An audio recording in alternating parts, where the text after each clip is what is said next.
नमस्कार दोस्तों, हमारी आज की कहानी तुम्हें तमीज नहीं है। सुबह से देख रही हूँ तुम्हें मेरा कीमती सामान को छुए जा रही हो, तुम्हारी औकात। मीना अपनी 10 साल की बच्ची को लेकर भाई भाभी के घर रहने आई थी। उसके पति का आधा शरीर बेजान हो गया। मीना का ससुराल मध्य वर्गीय था और पति को लकवा होने के बाद घर में दूसरा कोई कमाने वाला नहीं रहा। बूढ़े ससुर की पेंशन और मीना आसपास के घरों में जाकर नौकरानी का काम कर पूरा परिवार का खर्चा चलाती थी। और मीना के भाई भाभी अपार धन संपदा के मालिक थे। मीना की 10 साल की बच्ची मामा मामी के घर को देखकर बहुत खुश हो रही थी। बड़े बड़े कमरे, बड़ी बड़ी स्क्रीन के टीवी और फ्रिज कूलर सामान देख वह नन्ही बच्ची उत्साहित हो रही थी और उन्हें छूने की कोशिश कर रही थी। मीना अपनी भाभी का घमंडी और लालची स्वभाव को बहुत अच्छी तरीके से जानती थी और वह अपनी बेटी को कोई भी सामान छूने के लिए मना कर रही थी। अपने मन को मारकर बच्ची भी माँ का कहना सुन चुपचाप से माँ के बगल में आकर बैठ जाती। मीना की बेटी दिव्या ऐसे नई सामान से बहुत लगाव था। उसने अपने दादा के घर में इतना और कीमती सामान नहीं देखा था जितना वह अपने मामा के हर कमरे, रसोई, आंगन आदि में लगा हुआ देख रही थी। शाम को मीना का भाई ऑफिस से आ जाने के बाद उनसे मिलने उनके कमरे में गया। दिव्या जैसे ही कमरे में पहुंची उसे वह कमरा सपनों का महल जैसा लगा। दिव्या की माँ ने दिव्या का हाथ अपने हाथों में जकड़ लिया ताकि दिव्या कोई भी कीमती सामान ना छू सके। इसी बीच मीना की भाभी कुछ खाने का सामान ले आई और दिव्या को हिदायत देते हुए बोली, तुम आराम से बैठकर खाना, कोई भी खाने की चीज इधर उधर मत गिराना। आज से पहले ऐसा खाना तुम लोगों ने देखा भी नहीं होगा। और खिलखिलाकर हंसने लगी। खा पीकर सब लोग बातों में मगन हो गए। दिव्या की नज़र टेबल पर रखे एक डिजिटल घड़ी पर पड़ी।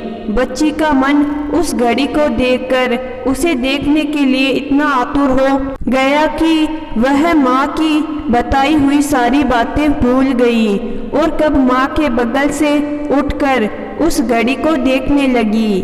दिव्या ने देखा कि सब बड़े अपनी बातों में मगन हैं। उसने तुरंत उस घड़ी को उठा लिया। घड़ी दिव्या के हाथों में देख दिव्या की मामी जल्दी से सोफे से उठी और दिव्या से वह घड़ी छीन ली और उसके गालों पर जोर से थप्पड़ मारते हुए कहा, तुम्हें तमीज नहीं है? सुबह से देख रही हूँ तुम्हें कुछ न कुछ कीमती सामान को छुए जा रही हो। तुम्हारी मम्मी ने तुम्हें यह नहीं सिखाया है कि दूसरों के घर जाकर उनके सामान के साथ छेड़छाड़ नहीं करते हैं। यह कीमती है, कहीं खराब हो गई तो इसे ठीक करवाने के लिए विदेश भेजना पड़ेगा। यह कोई तुम्हारा 2 रुपये का खिलौना नहीं है, समझी? बोलकर उन्होंने दिव्या से बड़ी बुरी तरीके से घड़ी छीन लिया। दिव्या की माँ और मामा यह सब देखकर चुप रहे। दिव्या रोते हुए अपनी माँ के पास आ गई और बोली, माँ हमें यहाँ नहीं रहना है, हम अपने दादा के घर चलेंगे। दिव्या को गोद में उठाकर मीना गेस्ट रूम में चली गई। उसे भी अपनी भाभी की बातें अच्छी नहीं लगी पर वह कुछ कर नहीं सकती थी। वह अपनी बेटी को ही समझा रही थी कि मामी ने तुम्हें ठीक डांटा, गलती तुम्हारी थी क्योंकि किसी का भी कोई सामान नहीं छूते हैं। और सुबह होते ही दोनों माँ बेटी वापस अपने घर चले गए। मामी के द्वारा किया गया तिरस्कार उस नन्ही दिव्या के दिल में ऐसा बैठ गया कि दिव्या ने ठान ली कि वह बड़े होकर कलेक्टर बनेगी। दिव्या ने मन लगाकर पढ़ाई करनी शुरू कर दी और मन में गांठ बांध ली कि वह अपने तिरस्कार का जवाब कलेक्टर बनकर और मान सम्मान प्राप्त कर दूंगी। दिव्या के मन की बात जब उसकी माँ को पता चली तो दिव्या के दादा दादी और माँ ने उसको उसके सपने पूरे करने में पूरा सहयोग दिया और उसे कलेक्टर बनने के लिए पढ़ाई की इजाज़त दे दी। धीरे धीरे दिव्या बड़ी होने लगी और अपनी पढ़ाई पूरी कर कलेक्टर बनने के लिए जी जान लगाकर पढ़ाई करने लगी। लेकिन कलेक्टर बनने के लिए किताबें खरीदने के लिए उसके पास अधिक पैसे नहीं थे।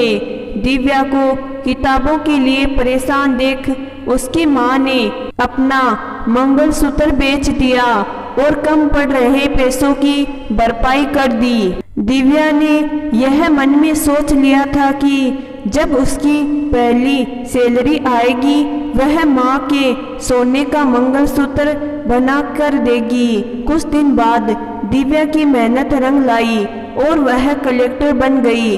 बेटी की कामयाबी देखकर मीना बहुत खुश थी। दिव्या ने अपनी माँ को पहली सैलरी से सोने का मंगलसूत्र उपहार में दिया।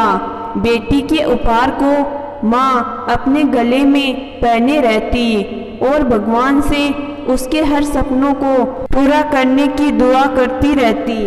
दिव्या आसमानों की बुलंदी छूने लगी। उनके घर की आर्थिक स्थिति अच्छी होने लगी और घर में सुख सुविधा की भी कोई कमी नहीं रही। दिव्या के बचपन में मामी ने उसकी बेइज्जती और जो तिरस्कार किया गया था उस तिरस्कार की आग ने दिव्या ने मन में कुछ बनने की ललक पैदा कर दी थी और उसने अपने मन में कुछ बनने की ठान ली थी। दिव्या आज जिस मुकाम में पहुंची थी उसका मकसद किसी को नीचा दिखाना नहीं था बल्कि अपने अरमानों को सही जामा पहनाकर लोगों के सामने रखना था, जो यह समझते हैं कि धन दौलत से ही बुलंदी पाई जा सकती है। दिव्या उन लोगों को जवाब देना चाहती थी जो लोगों की हैसियत धन दौलत के तराजू में तोलते हैं। दिव्या की ख्याति और कामयाबी को देख उसकी मामी अपने बरसों पहले किए गए बर्ताव के लिए बहुत शर्मिंदा हुई। तो दोस्तों, मैं आशा करती हूँ कि आज की कहानी आपको ज़रूर पसंद आई होगी। कहानी पसंद आई है तो कहानी को लाइक और चैनल को ज़रूर सब्सक्राइब करिएगा। धन्यवाद।